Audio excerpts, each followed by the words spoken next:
On this week's edition of the NNY Capitol Report, we spoke with Assemblyman Scott A, who was recently appointed as the Republican minority's ranking member for the Assembly Energy Committee. In that role, Gray will be spearheading the conference's position on energy at a critical time when lawmakers are debating ways to prepare New York for an energy-intensive future, while also cutting costs and protecting the environment from further pollution and greenhouse gas emissions. So not only is utility costs one of the major issues in the state right now, in top of mind for all the consumers out there, for all the, for the entire public, but they're also on the renaissance, if you will, of new generation. So it's really dynamic right now. It's a challenge, but it's dynamic. Gray said that his existing work focused on the energy sector, pushing hard for his assembly district to be represented in the governor's latest push to build a next-generation nuclear plant in upstate New York, and his district's connection to existing power infrastructure like the Moses Saunders Power Dam have helped him to prepare for the new role as Energy Committee ranker. So, well, obviously, I think everyone knows I've been working on the generation side, the supply side of this issue for quite a while, and so that's critically important. But we also have the CLCPA, which is out there, which is the centerpiece of really what's going to be the budget negotiations, right? I think the governor, drew a line in the sand in terms of what the issues are that's going to be really negotiated in this budget. And then there's going to be some reforms to the CLCPA. For everybody that's watching, that's our climate law, our primary climate law from 2019. And many people associate that with driving the cost of their utility rates. So having said that, the on-ramp, if you will, to the committee process and to all the issues, the dynamics of the issues that the committee deals with is extensive. There are a lot of industry stakeholders out there. And so what we're doing right now is just really having conversations and dialogue with those industry stakeholders to try to on-ramp all their concerns and make sure that we understand, first of all, when an issue comes up, who do we talk to and how do we get more information? So we have to go, if you will, mining for information. So we make sure that we have everybody's perspective represented when we go to a committee. We have to make sure the constituents are represented.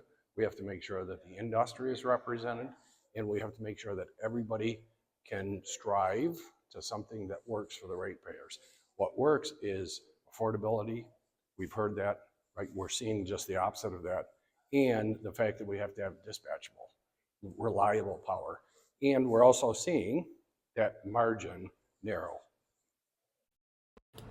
In recent weeks, the governor has started to demonstrate that she wants to adjust some of the timelines and requirements within the CLCPA.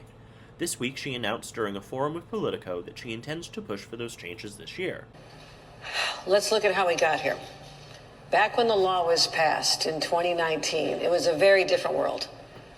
It was a world that had not seen a global pandemic that disrupted supply chains for all the component parts for the nacelles and the wind turbines and everything you need to be able to build offshore wind, the path that we were on. Could not have foreseen that. Followed by some of the highest inflation we'd seen in years, directing up the costs once again. And then let's throw on a hostile, very hostile administration in Washington that basically eliminates the tax incentives that businesses count on when they're going to make investments in renewable energy. Solar and wind being at the top of the list. I mean, my first conversations with Donald Trump in the White House were all about how he hates offshore wind. I mean, worried about the birds and the whales. And I was like, really? All of a sudden you're a nature lover? This is kind of new to me. So I had some real fights just to get offshore wind turned back on in New York State. So what we didn't have was a pandemic, inflation, lack of support from the federal government, which had been there before when this was all enacted, and tariffs. So I'm trying to create an environment that'll adhere to those goals. Who does not want to protect our environment and our climate? Absolutely. I just can't undo what has happened since those were put in place. And now we're taken to court. Everybody can sue us. Everybody does. A judge in October said, you have to have the new regulations in place by February. and we got a little breather, but the environmental groups wanted to have an expedited appeal. I have to get this settled with the judge to show that we've met those goals, literally met them, which is the NYSERDA memo. Remember the memo that scared the crap out of everybody when they saw those numbers? I've been pushing that memo around for a couple of years. Nobody was paying attention to it, okay?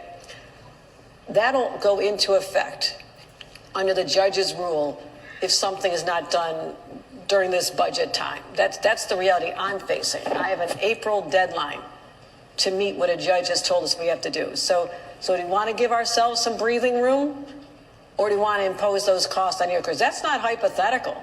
That's me following the law if a judge tells me I have to do that. So that's the world I'm in.